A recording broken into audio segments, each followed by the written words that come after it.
না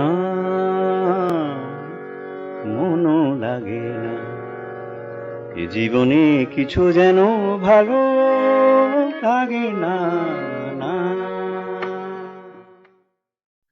नमस्कार, मैं हूं निधीश त्यागी और आप हैं हरकारा डीप डाइव पर। डीप डाइव पर हम ज़्यादातर बातें जो होती हैं देश, दुनिया, राजनीति और नागरिकता ऐसे विषयों पे करते हैं। पर बीच बीच में ऐसी चीज़ें भी करते हैं जो शायद हमारे लिए ज़रूरी हैं पर वो छूट जाती हैं। जैसे कि सलील चौधरी के 100 साल हो गए इस 19 नवंबर को। और इस बारे में बॉलीवुड संगीत के बारे में सबसे ज़्यादा जानकार जिन लोगों को मैं जानता हूँ उनमें से पंकज राग हमारे साथ हैं, जो रिटायर्ड आईएएस अधिकारी हैं। और ये इनका एक बहुत ही प्रामाणिक और मोटा ग्रंथ है, दोनों के सहारे, दोनों की यात्रा, दोनों की यात्रा, जो 1931 से 2005 तक के सारे जो संगीतकारों के बारे में और एक एक बहुत विश्लेषणों के साथ भरा हुआ और प्रामाणिक ग्रंथ है। इनकी बॉलीवुड संगीत पे एक और किताब है, कैफे संगीत, जो वो भी बॉलीवुड के संगीत के बारे में है, जो कि एक अखबार में कॉलम लिखते थे तो वो उसमें से संग्रहित की गई। तो पंकज जी, आपका स्वागत है इस बातचीत में। और सलील चौधरी के बारे में मैं आपका लिखा हुआ पढ़ रहा था, जो कि काफ़ी विस्तार से आपने लिखा है, क्योंकि इसमें बहुत सारे लोगों का जिक्र है, तो उसमें दिखता है कि काफ़ी ज़्यादा आपने उनको महत्व दिया है और वो प्रासंगिक भी हैं उस हिसाब से। तो अगर आप उनको एक छोटे से उसमें अगर डिस्क्राइब करेंगे कि सलील चौधरी कौन, कैसे और उनका योगदान क्या था हमारी अपनी संगीत की स्मृति में, उसमें जो कुछ किए गए प्रयोग के बारे में, और साथ ही जो एक जो और वो हिंदी के अलावा दूसरी भाषाओं में भी जो उनका योगदान रहा उसके बारे में।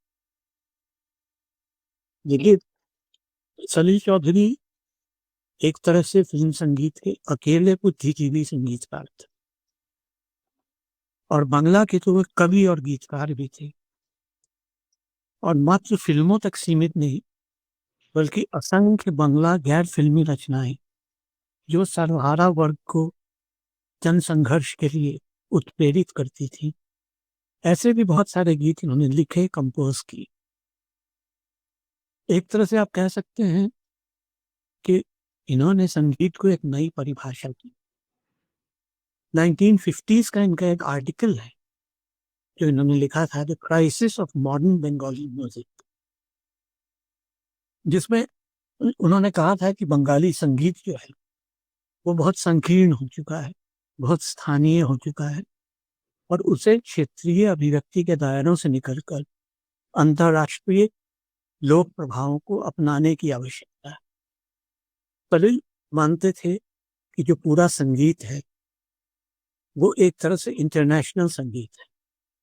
एक तरह से चूंकि वो साम्यवादी विचारधारा के भी थे, तो जैसे कम्युनिस्ट इंटरनेशनल है, उस हिसाब से म्यूजिक का भी एक इंटरनेशनल स्वरूप वो बनाते थे।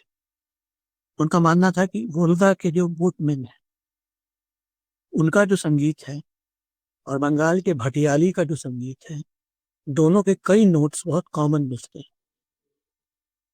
तो एक तरह से आम आदमी की जो आकांक्षाएं हैं, जो आह्लाद या विषाद के क्षण हैं, जो उनकी जीवन दृष्टि है, इस सब को उन्होंने अपने संगीत में समाहित किया।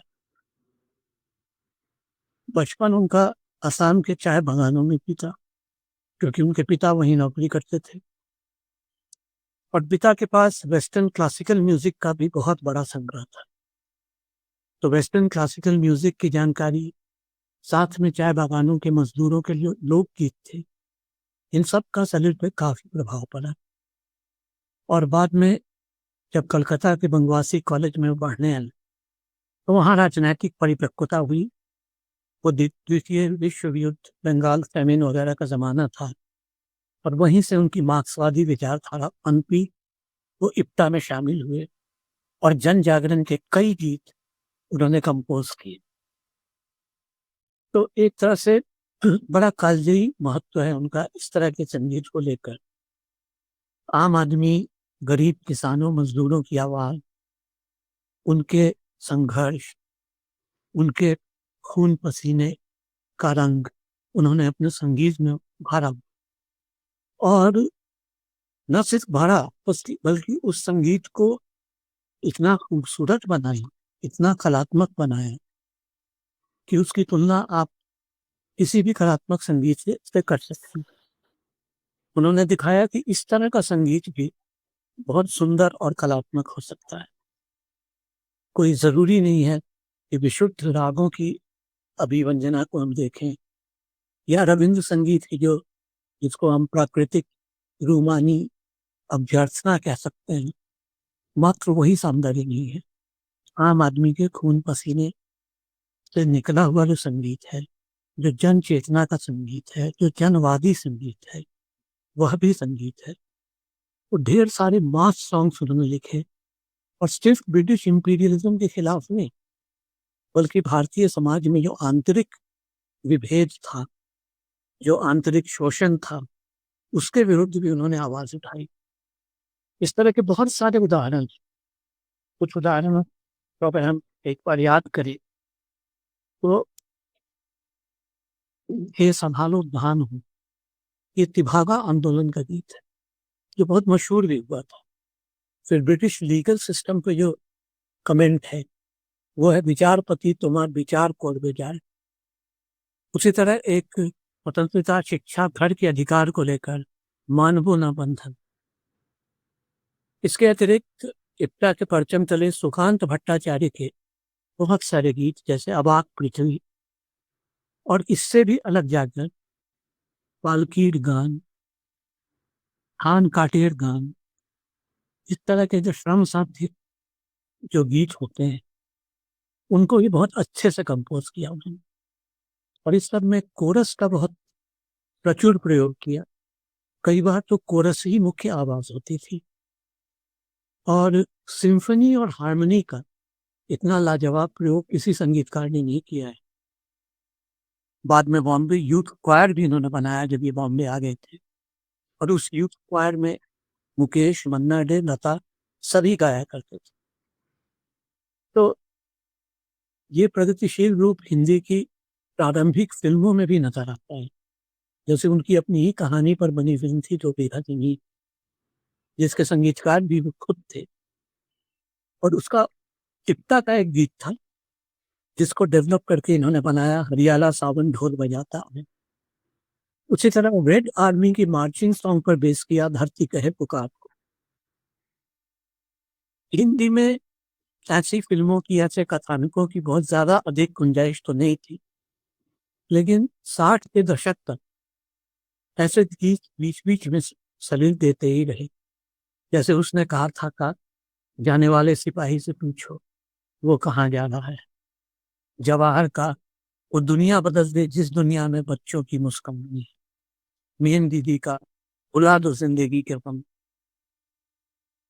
तो एक एक ये एस्पेक्ट जो उनका जन चेतना के गीतों का है, वो एक बहुत इंपॉर्टेंट एस्पेक्ट है। आगे अगर हम चले तो बहुत सारे एस्पेक्ट्स। एक तो एस्पेक्ट उनका जो जी बंगाल से बम्बई आना जो हुआ, बंगाल में तो जैसा आपने बताया कि काफी सारे किप्टा के गाने लिखे, और अ, जैसे कोरस और कॉयर का उन्होंने खासा इस्तेमाल किया। उसके बाद वहाँ के सिनेमा में वो आना शुरू हुए, और उसके बाद फिर वो जब बम्बई आए तो वहाँ पे कलकत्ता से बम्बई आना किस तरह से चीजें बदली उनके लिए, और किस तरह से उन्होंने बम्बई के संगीत को बदला।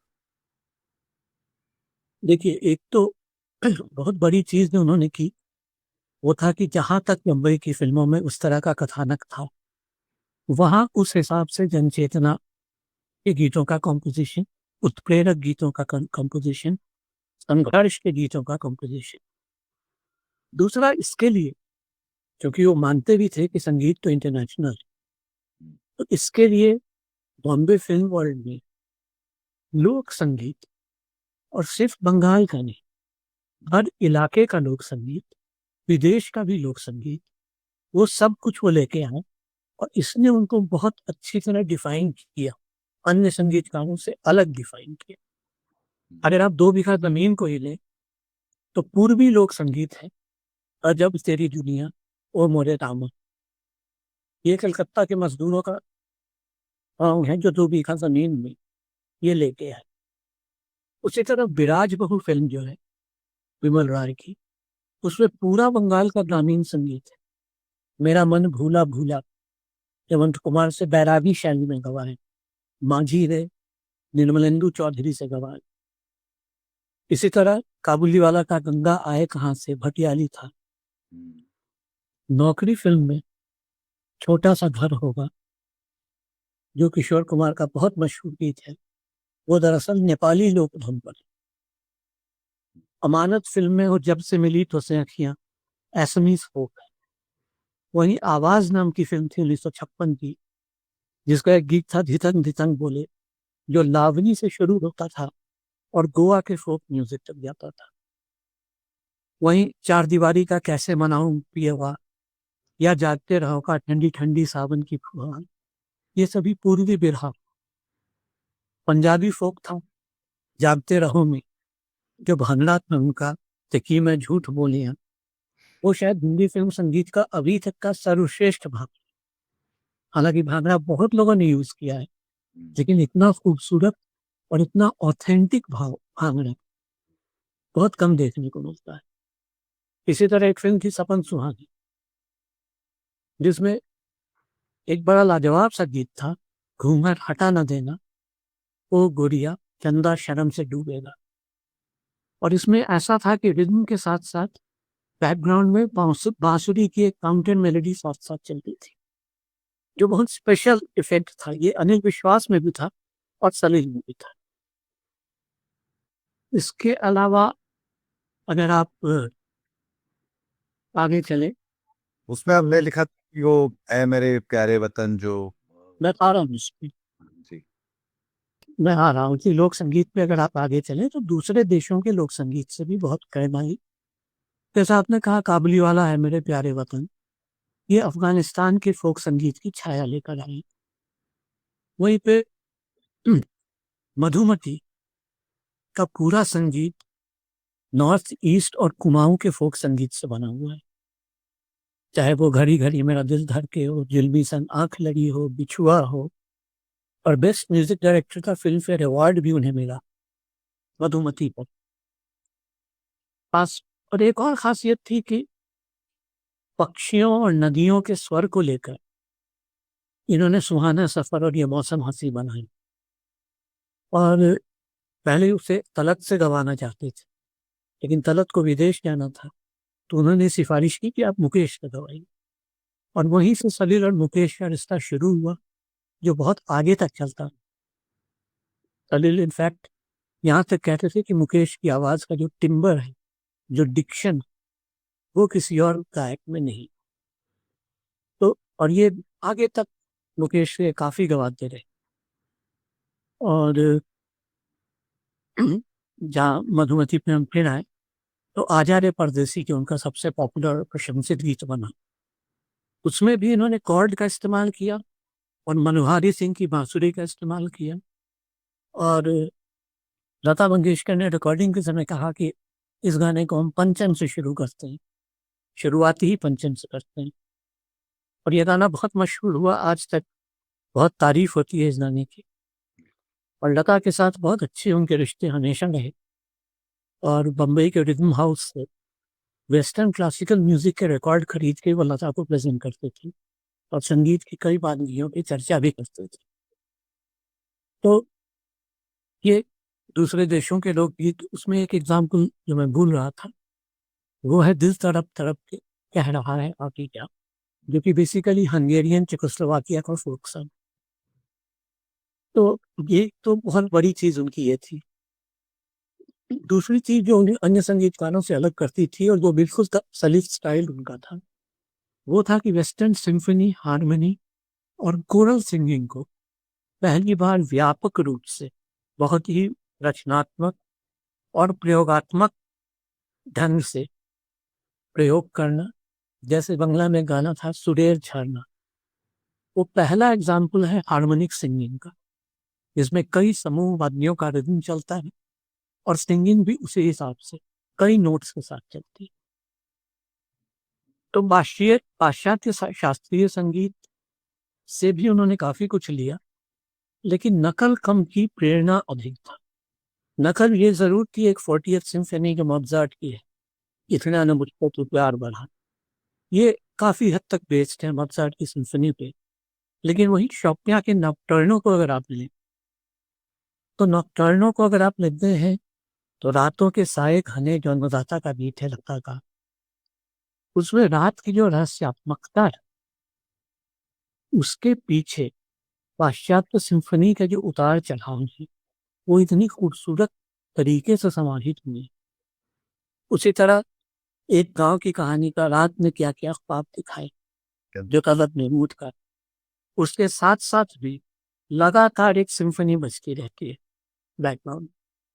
और भी कई एग्जाम्पल हैं, जैसे माया का ए दिल कहाँ तेरी मंजिल, परख का मेरे मन के दिए जो कि क्वायर संगीत, चर्च का ऑर्गन संगीत, तांगे वाली का हल्के हल्के चलो शांति जो कि एक वेस्टर्न धुन थी, द वेडिंग सांबा, उसके ट्रॉट बीट से लिया गया था। सबसे बढ़कर तो आनंद का जिंदगी कैसी है पहेली, वो तो प्योर सिम्फनी ही है।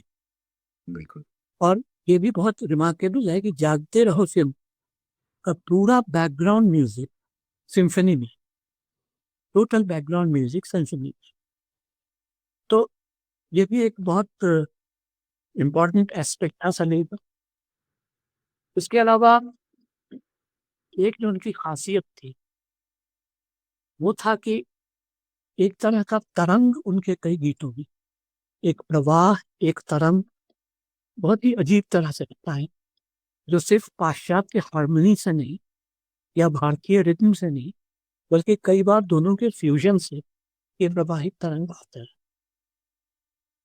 और इसमें सिर्फ तबला और ढोलक का रिद्म नहीं, इसमें पियानो का भी रिद्म।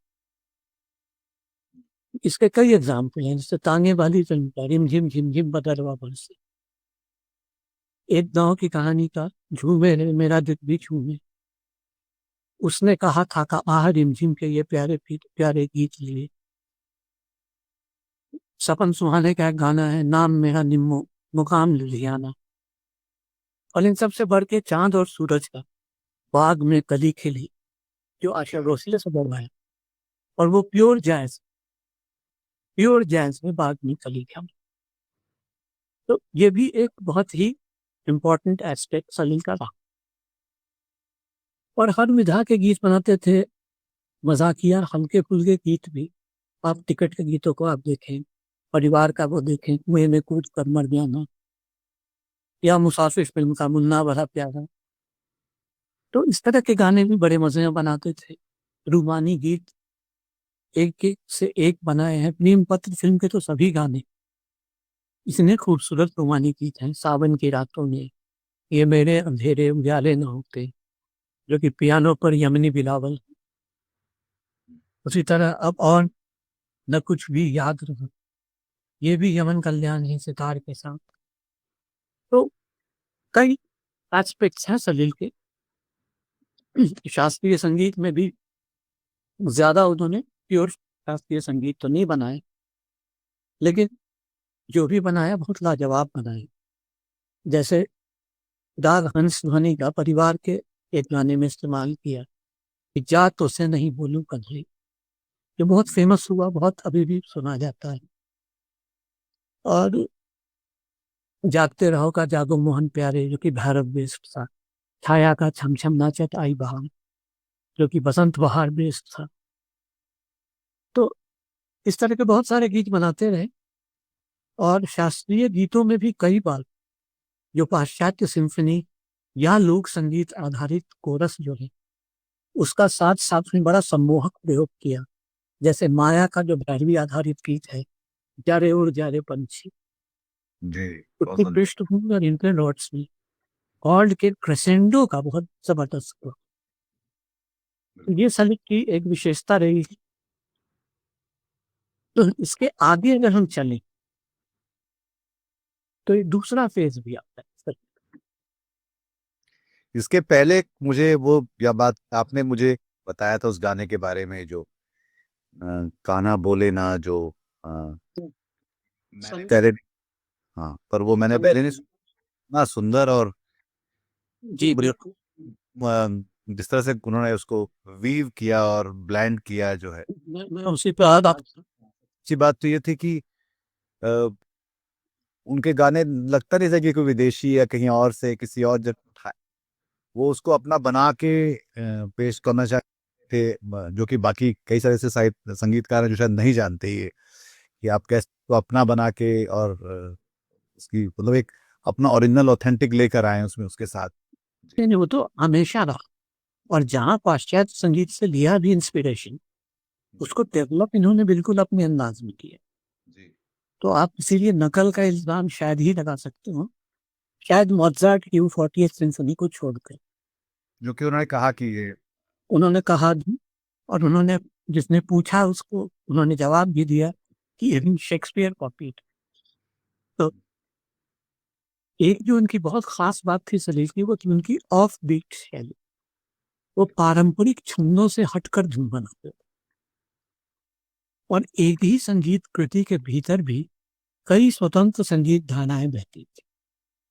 बिल्कुल तो जैसे आजा रे परदेसी, बीच के इंट्रोड्यूस में घड़ी घड़ी मेरा दिल धड़के का म्यूजिक। दूसरा जो आपने एग्जाम्पल दिया संगत का, कान्हा बोले ना, वासु भट्टाचार्य की शायद फिल्म थी ये, और मन्ना डे लता का ड्यूएट है। और शब्दों से आपको लगेगा कि इसकी धुन कान्हा बोले ना कुछ भजन टाइप होगी, कुछ पारंपरिक होगी, लेकिन सलिल ने इसको प्योर हारमोनी के साथ इसकी बंदिश की, और बहुत ही लाजवाब ये गाना बना। भले ही ये हिट नहीं हुआ, बहुत कम लोगों ने सुना। जी इसी तरह स्केल परिवर्तन जो वो करते थे, वो भी उनकी एक खास विशेषता थी। जैसे तस्वीर तेरी दिल में, जो माया माया को गीत था, और रफी और लता का ड्यूएट है, और इसमें 11 टेक करने पड़े थे, क्योंकि स्केल परिवर्तन इतना स्मूथ था कि रफी बार बार थोड़ा सा ऑफ बीट हो जाए। तो उसी तरह आप अगर देखें स्केल परिवर्तन, तो गुजर जाए दिन दिन दिन, अन्नदाता फिल्म का, उसमें गजब का स्केल परिवर्तन। और किशोर कुमार ने तो शुरू में कहा कि ये तो मैं गा ही नहीं सकता हूँ, मैं तो बेहोश हो जाऊँ। और उसके बाद इतनी खूबसूरती से किशोर से उन्होंने गवाही। फिर जैसे परस का ओ सजना बरखा बहार है, इसमें भी एक तरफ स्केल में भी सटल से वेरिएशंस आते हैं, दूसरी तरफ जयराम आचार्य का सितार है। और प्रेरणा इन्हें इन्हें कहाँ से मिली सलील को? तो कार के जो वाइपर्स होते हैं, उन वाइपर्स के मूवमेंट से उनको इस गीत की प्रेरणा मिली थी। तो इस तरह के बहुत सारे एग्जाम्पल हैं। और अगर हम 8वें दशक पे आए, तो एक दूसरा रूप सलील का मिलता है। इस वक्त तक शैलेंद्र की तो मृत्यु हो चुकी थी, और योगेश और गुलजार के लिखे हुए गीतों को अधिकांशतः इन्होंने स्वरबद्ध किया। जो इम्पोर्टेंट बात यह है कि उस वक्त तक ये जन चेतना या लोक संस्कृति को जगह देने वाली फिल्मों का आना बहुत कम हो गया। और ऋषिकेश मुखर्जी, गुलजार, बासु चटर्जी जैसे निर्देशक भी जो थे, वो मध्यम वर्ग की जो व्यक्तिपरक संवेदनाएं या अंतर विरोध हैं या आकांक्षाएं हैं, इन पर फिल्में बनाते थे। महानगरीता भी आ गई थी, महानगरीता भी महानगरीता भी आ गई थी। तो सलील इस फेज में ज्यादा अर्बेन हो गए थे, ज्यादा सोफिस्टिकेटेड हो गए थे, और उनका संगीत अधिक तराशा हुआ हो गया था। जैसे आनंद की नायिका अपने ड्राइंग रूम में, मध्यम वर्गीय ड्राइंग रूम में, मालगुजी आधारित ना जिया लागे ना गुनगुनाती। तो कंपोजिंग अभी भी लाजवाब थी, लेकिन आप कह सकते हैं कि यहाँ मध्यम वर्ग की एक संयत बेचैनी थी। लो तरंग से का बांग्ला में भी सुना, जो एक कहीं यूट्यूब में रखा हुआ है, जो जिसमें वो ना मोनोलॉग ना गा रहे हैं, उसी उसी पर ये बना। और वो इतना हॉन्टिंग है, मतलब उसको आप वो लूप में सुनते रह सकते हैं वो, और उसमें कुछ कोई इंस्ट्रूमेंट भी नहीं हो, गा रहे हैं उसको, बिल्कुल। और मतलब डुबा देते हैं आपको अपने उसमें, और बिल्कुल না মনও লাগে না এ জীবনে কিছু যেন ভালো লাগে না না মনও লাগে না এ জীবনে কিছু যেন ভালো লাগে না না মনও লাগে না এ জীবনে কিছু যেন ভালো লাগে না না মনও লাগে না तो जैसा मैं कह रहा था ना कि हाँ, आप कह सकते हैं कि एक मध्यम वर्गीय संयत बेचैनी थी इस दौर के संगीत में। वो लोक रंग का जो वो गहरा विरह होता है, वो 70s के दौर में नहीं है। 70s के दौर में एक नए सजिश को हम देखते हैं। ढेर एग्जाम्पल है। आनंद की मैंने तेरे लिए ही, सात रंग के सपने चुने, कहीं दूर जब दिन भूल जाए, रजनीगंधा फूल तुम्हारे, और जिस पर मुकेश को नेशनल अवार्ड मिला, कई बार यूं ही देखा है, ये जो मन की सीमा रेखा है। उसके तो खैर सारे गाने बहुत गजब के हैं। तो सब एक छोटी सी बात, ये दिन क्या आए, लगे फूल हंसने गिरने, या वो वाला जो टाइटल सॉन्ग है, न जाने क्यों होता है ये जिंदगी के साथ। तो ये एक बहुत ही बढ़िया और बहुत ही अट्रैक्टिव रूप है सलील का। इसके बाद जरूर 70s के बाद बहुत कम फिल्में मिली सलील को। म्यूजिक का पूरा डेफिनेशन भी बदल गया था। तो बेसिकली ये कुछ एस्पेक्ट्स हैं सलील के जो हमको हमेशा याद रखनी चाहिए। साथ में पार्श्व संगीत के वो मास्टर थे, बैकग्राउंड म्यूजिक के, जी जी और दूसरे संगीतकारों के लिए भी पार्श्व संगीत को देते थे। जैसे देवदास में एस डी बर्मन ने उनको बुलाया था अंतिम सीन के पार्श्व संगीत के लिए। बी आर चोपड़ा की कानून और इत्तेफाक, दोनों में बैकग्राउंड म्यूजिक सलील का। गुलजार के अचानक में, यहाँ तक कि यश चोपड़ा के काला पत्थर, राजेश रोशन का पार्श्व म्यूजिक नहीं है, पार्श्व म्यूजिक सलील का। तारा आकाश में, और कई लैंग्वेजेस में वो कंपोज करते थे। एक ही धुन आपको मलयालम में भी मिल जाएगी। चेम्मेनू की बड़ी प्रसिद्ध फिल्म थी मलयालम की, बाद में हिंदी में बनी। तो एक ही धुन आपको मलयालम में भी मिल सकती है, बांग्ला में तो मिलेगी ही मिलेगी। और जैसे कई बार यूं ही देखा है, इसका ओरिजिन बांग्ला, पिंटू भट्टाचार्य का अमी चलते चलते थे नकेश। जी तो ये भी उनकी एक बहुत खासियत थी, डिफरेंट लैंग्वेजेस में कंपोज करना। मेरे ख्याल से ये भी है कि जैसे यशुदास जैसे लोगों को वो लाए हिंदी में, और वहां भी खुद खुद वहां गए और उनको फिर लेकर भी आए, ये आप में एक्चुअली में मलयालम के साथ, तो मलयालम के सबसे बड़े संगीतकारों की जब बात होती है तो उसमें नॉन मलयाली सलील चौधरी की बात आती है। तो इसलिए यशुदास से कनेक्ट तो वहां से बना ही। और यशुदास को प्रश्रय भी सलील ने बहुत दिए, रविंद्र जैन ने भी की, जी लेकिन सलील ने भी दिए। और उड़िया, असमीज, गुजराती, सभी में कहीं न कहीं सलील कंपोज करते रहे। बांग्ला के आधुनिक गीतों को जो एक नई परिभाषा दी सलील ने, उसको कई लोग बंगाल में सलील घराना बोलते हैं। जी तो इस तरह का आधुनिक संगीत था। और कुछ गीत तो जैसे सलील के रिलीज नहीं हुए, जैसे मुकेश का एक गाया हुआ है, शाम से आंख में नमी नमी सी है, ये गुलजार का लिखा हुआ है। इसको आशा भोसले ने भी गाया है, जगजीत सिंह ने भी गाया, जी लेकिन इन सबसे पहले इसको मुकेश ने सलील की धुन में गाया है, जो बिल्कुल अलग रवानी भरी धुन है। और ये यूट्यूब पे है या नहीं? यूट्यूब पे बहुत आसानी से।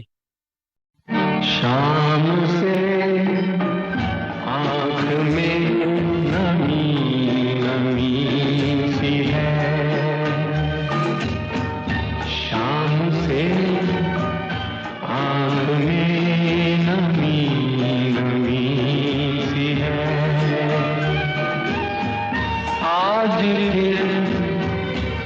आपकी कमी कमी सी है,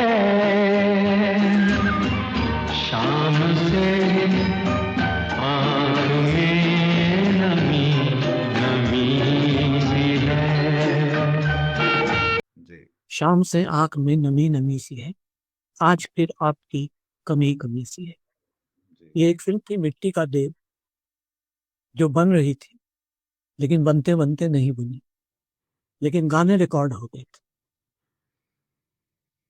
तो इस तरह से तो हम बहुत सारी बातें कर सकते हैं, और कई चीज़ों में यूनिक थे, वैसा संगीतकार फिर हुआ नहीं। बिल्कुल। पर ये जो जैसे एक आपने शुरू में कहा और मैं पढ़ रहा था उसमें, तो पहले वो इप्टा में रहे, फिर इप्टा से वो अलग भी हो गए क्योंकि वहाँ पे उनको अपने कुछ दिक्कतें थी। और मैं फिर सोच रहा था कि इप्टा की जो इतनी सारी जो उनकी दरअसल संगीत की भी धरोहर है, वो किस तरह से अ, कोई उसमें निरंतरता या आगे वो नहीं दिखलाई पड़ता उस तरह से कि उसको हम बचा के रखें या उसको आगे लेकर जाएं। इसमें कई सारे और भी लोग नहीं, अभी जैसे उस तरह के एक तो उस तरह की फिल्में बनना बंद हो गई जिसमें मैंने कहा कि जिसमें जन चेतना की बातें हों, कुछ हों। दूसरे प्रिजर्व तो हैं, ये सारे जो गीत हैं इसमें अधिकांश गीत, इतने शौकीन लोग हैं बंगाल में। एक पूरा वेबसाइट ही है सलीलगाह.com, उनके घर उसमें से उसमें उसमें सलील के, अब आजकल पता नहीं क्यों नहीं चल रहा, लेकिन पहले था। और उसमें सलील के रेयर से रेयर गीत, यहाँ तक कि बांग्लादेश की मुक्ति आंदोलन के जो गीत हैं वो सब भी उसमें मिलते हैं। उसका तो सीडी वगैरह रिलीज भी हुआ था। तो प्रिजर्व सलील को बहुत किया गया, बहुत कम ही गीत होंगे जो लुप्त हो।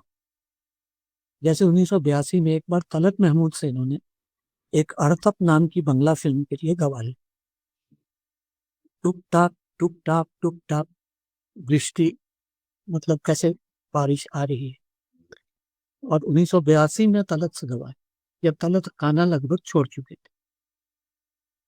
तो इनके फेवरेट भी थे मुकेश और तलत। जी तो इस तरह की बहुत सारी बातें हैं जो की जा सकती है। आपके आपके हिसाब से किसको, अगर आप बोले कि 8-10 ऐसे गाने बताएं जो जो सलील चौधरी को डिफाइन भी करते हैं और आपके आपके मनपसंद भी हों, एक तो तो हम रजनीगंधा, आपकी सुनेंगे और उसके लिंक्स जो है अपने डिस्क्रिप्शन में डाल देंगे या उसको स्पॉटिफाई में लिस्ट बना के डाल देंगे, तो लोग हमारे दर्शक भी सभी चाहे। यूट्यूब पे मिल जाते हैं, आमतौर पे सभी यूट्यूब पे मिल जाएंगे। जैसे जी जी रजनीगंधा के दोनों गीत जी जो मुझे बहुत पसंद है, रजनीगंधा फूल तुम्हारे, दूसरा कई बार यूं ही देखा है, फिर शाम से आंख में नमी नमी सी है, जो अनरिलीज्ड है, इसको भी मैं टॉप 10 में रखूंगा। जी फिर आप आगे बढ़े तो टॉप 10 में मधुमती का सुहाना सफर और ये मौसम हंसी, इसको भी टॉप 10 में मैं रखूंगा। संगत का कान्हा भूले ना, बिल्कुल। बिल्कुल ही टॉप 10 लाइक की थी। और जा रहे पंछी जो है, जा रहे और टॉप 10 में मैं रखूंगा यही सपन सुहाने का घूंघट हटा न देना, ओ गुड़िया चंदा शर्म से डूबेगा, इसको भी मैं रखूंगा। फिर फिर एक और बंगला गीत मानवो ना पंथा, लाजवाब है, अगर आप सुनिए इसको, ये भी आपको मिल जाएगा यूट्यूब पे। आजकल सलील.com का साइट पता नहीं कुछ गड़बड़ हो गया है, नहीं तो ये सारे गीत आपको वहां मिलेंगे। फिर काबुली वाला का ऐ मेरे प्यारे वतन, इसको भी मैं रखूंगा टॉप 10। और रातों के साये खने, इसको भी अन्नदाता का जो गीत है ये भी। और जो हार्मोनिक सिंगिंग का पहला एग्जाम्पल है सुरेर शर्मा बंगला में, इसको, तो ये मेरे पसंदीदा गीत हो। बॉम्बे यूथ क्वायर के जो उस समय जो म्यूजिक बना उसके उसका उसका कहीं रिपोजिटरी वगैरह है या? नहीं, उसका मिलता नहीं। वो खोजने की कई लोगों ने कोशिश की है। हो सकता है सलील के पास उसके स्कूल हो, सलील के घर में, जी लेकिन ऐसे क्योंकि वहीं पे उसे बॉम्बे यूथ क्वायर से ही गवाया था ना वो गीत, तू जिंदा है तो जिंदगी की क्या? जी जीत पर यकीन की। ये काफी बड़ी अजीब बात है कि बहुत सारा जो सुंदर संगीत है वो या तो फिल्म रिलीज नहीं हुई या फिर कहीं ये तो हमेशा होता है, ये हमेशा होता है। और अगर रिकॉर्ड बन गया तो फिर तो वो गीत मिल जाते हैं, फिल्म भले ही ना रिलीज हुई। लेकिन कई बार ये होता था कि रिकॉर्ड तक नहीं बना, बस रिकॉर्ड हुआ तो वो तो संगीतकार के स्कूल में ही रह जाता।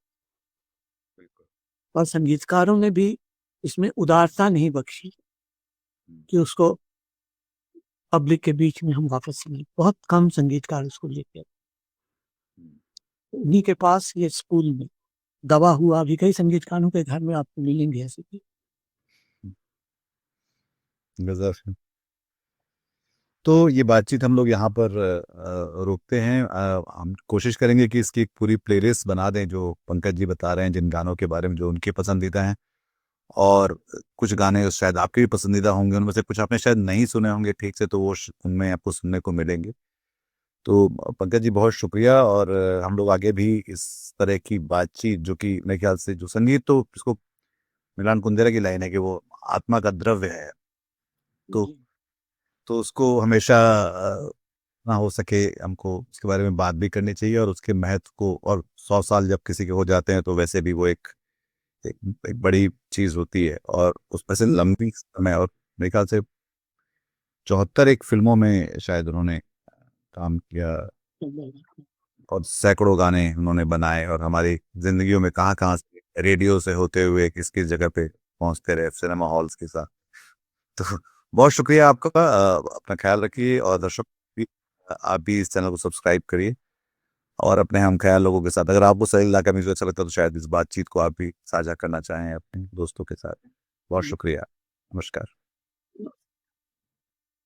आज की ताजा खबर, आज की ताजा खबर, आज की ताजा खबर। आओ काका जी इधर, आओ मामा जी इधर, सुनो दुनिया की खबर।